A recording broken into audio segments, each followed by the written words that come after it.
Olá, aqui o escritor Luiz Augusto Pereira e esse é mais um vídeo para o canal O Escriba Moderno. Fique no vídeo, bora lá?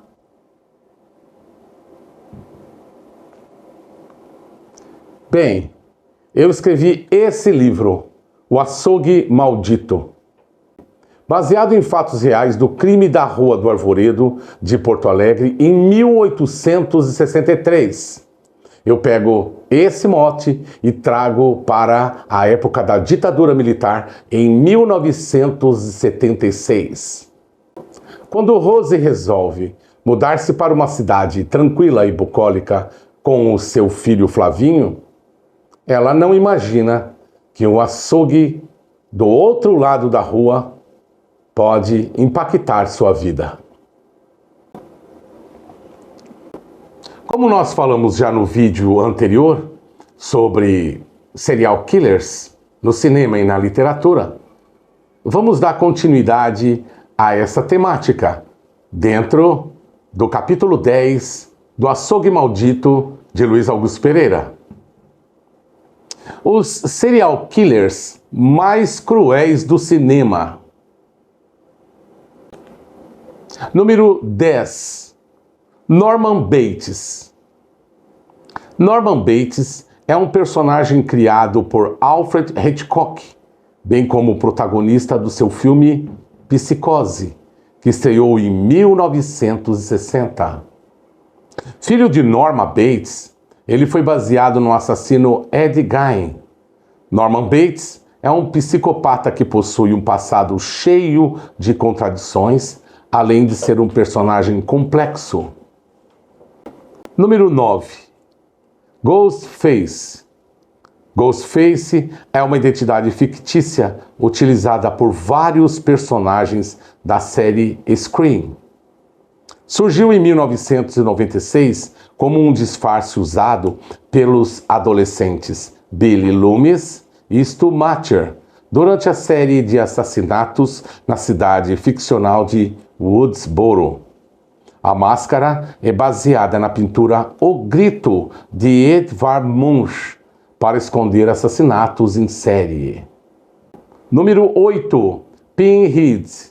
Pinhead é o vilão principal da série Hellraiser, mestre da tortura que possui poderes demoníacos. Número 7. Leatherface.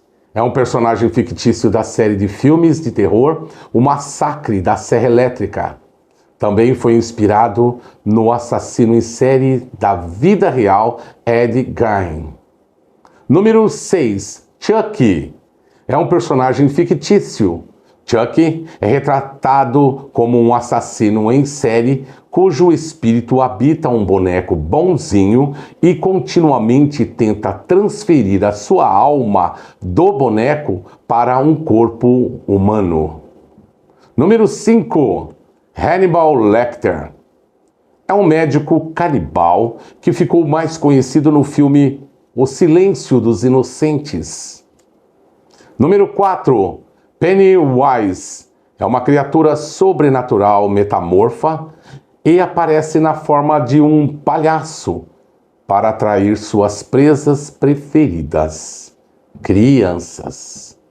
Baseado no filme de Stephen King, It, a Coisa. Número 3.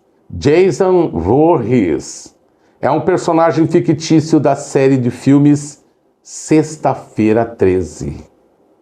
Número 2. Freddy Krueger. Personagem do filme A Hora do Pesadelo, assassino de crianças, ataca adolescentes em seus sonhos. Número 1. Michael Myers.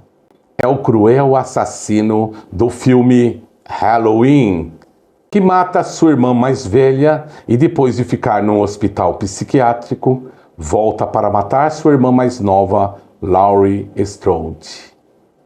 Assim então, ficamos conhecendo os grandes personagens, vilões e serial killers do cinema e da literatura. Hoje nós vamos ler o capítulo 10 do livro O Açougue Maldito, de Luiz Augusto Pereira.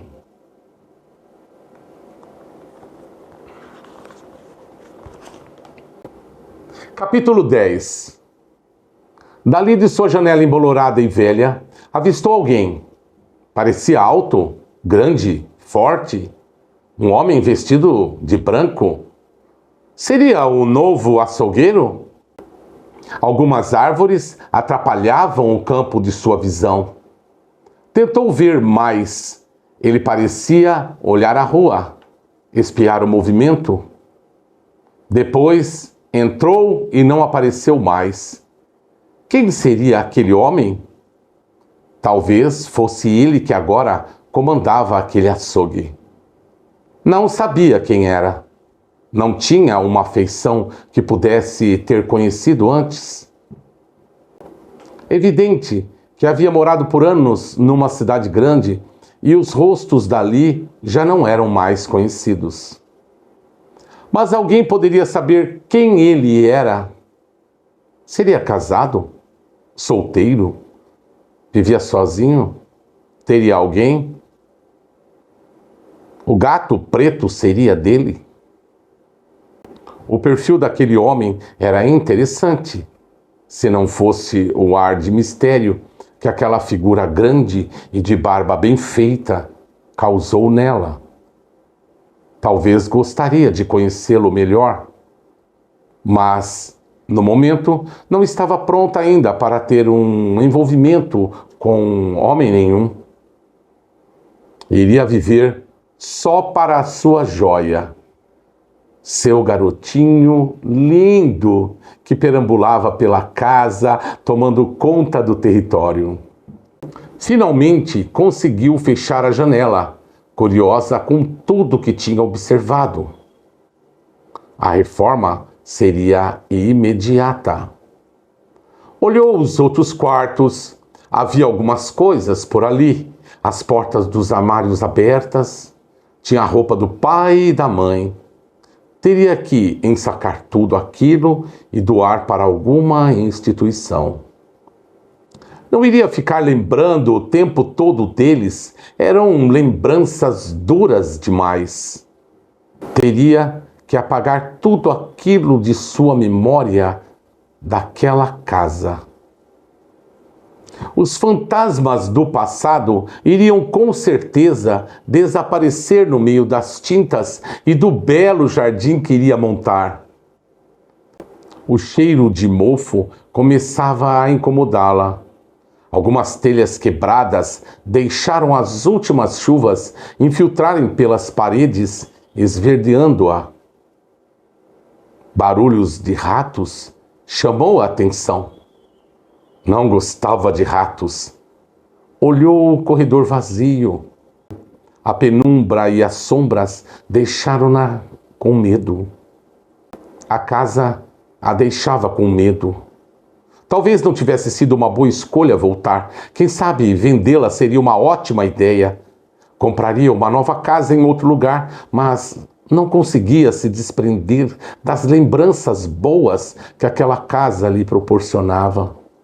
Diante de tantas coisas, as lembranças boas agora eram tomadas por sentimentos ruins de que algo maquiavélico tivesse acometido aquele pedaço do seu paraíso. Resolveu descer. Sentiu um calafrio, um vento gelado passando por trás dela. Talvez fosse só impressão.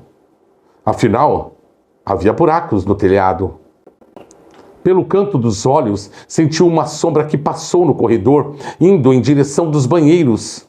Não iria acreditar em sua mente perturbada. As emoções estavam à flor da pele e ela não iria dar vazão aos seus pensamentos mais infantis de que aquele lugar pudesse ter alguma força estranha. Acreditar em fantasmas era coisa de criança. Não iria passar esse medo para o seu menino. Iria criá-lo corajoso. O pai dela contava tantas lendas, tantas histórias inventadas pelos avós, Depois que jantavam, ela sempre pedia para que ele contasse aquele monte de histórias assombradas. Morria de medo e não conseguia dormir. Tinha uma mente fértil e fantasiosa.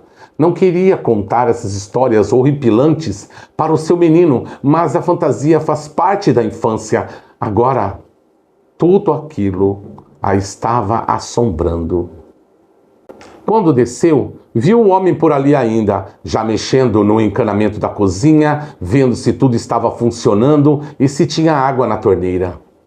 A torneira engasgou, mas soltou uma água suja que aos poucos foi se clareando. Pelo menos iriam tomar um belo banho. Era tudo o que ela queria naquele momento. O homem disse que iria arrumar um bom pedreiro para ela e que ele viria ajudá-la também, se quisesse.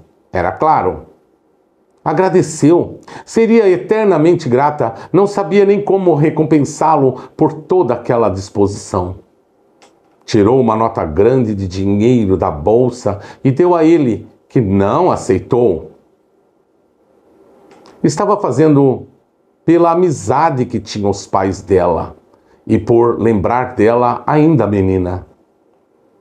Ela quis oferecer um cafezinho, mas não tinha nada por ali.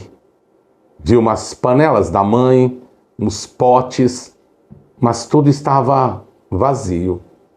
A geladeira velha estava desligada há muito tempo. Ele disse que voltaria no dia seguinte com um pedreiro, um homem de confiança, mas que o homem trabalhava até às 3 da tarde. Por aquelas paragens, tudo ficava escuro logo cedo e ele não queria arriscar. Não deu certeza se o homem vinha porque o pessoal daquela região costumava ter medo daquela casa, onde toda aquela tragédia havia acontecido. Falavam tantas coisas que as mentes pequenas do povo da região, em uma certa hora, evitavam passar por ali de tanto medo. Quanto mais entrar naquele lugar. Bem, hoje então ficamos com o capítulo 10 do livro O Açougue Maldito, de Luiz Augusto Pereira. Curte, comenta, compartilha e inscreva-se no canal. Nos vemos num próximo vídeo. Forte abraço!